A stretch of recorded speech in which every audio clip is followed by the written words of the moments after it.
So welcome back everyone. Happy Friday. I hope you're having a wonderful day.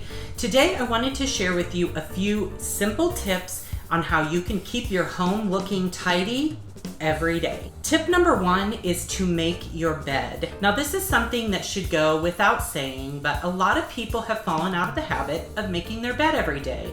If you make your bed each morning, you start your day off with a fresh, clean slate, and it just makes your home look nice and tidy and pulled together. Tip number two, address your mail. Each day, go through your mail. That way it doesn't pile up and create stacks of paper. Tip number three is wash your dishes after each meal. Now, whether you're using a dishwasher or hand washing your dishes, we wash our dishes after each and every meal.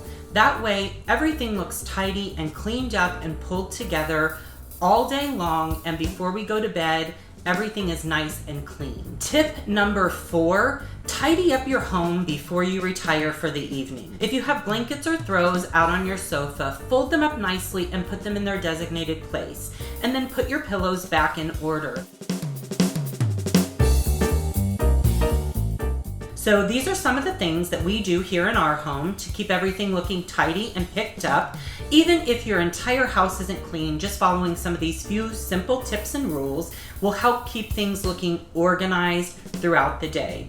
So I hope you've enjoyed this video. If you haven't done so, subscribe to my channel. Check out my video description for links to all my social media sites, my Instagram, my Pinterest, my Facebook page, the AtHomeWithZane website is on there. Be sure and check all of those out. Have a wonderful, wonderful day, and we'll look for you the next time.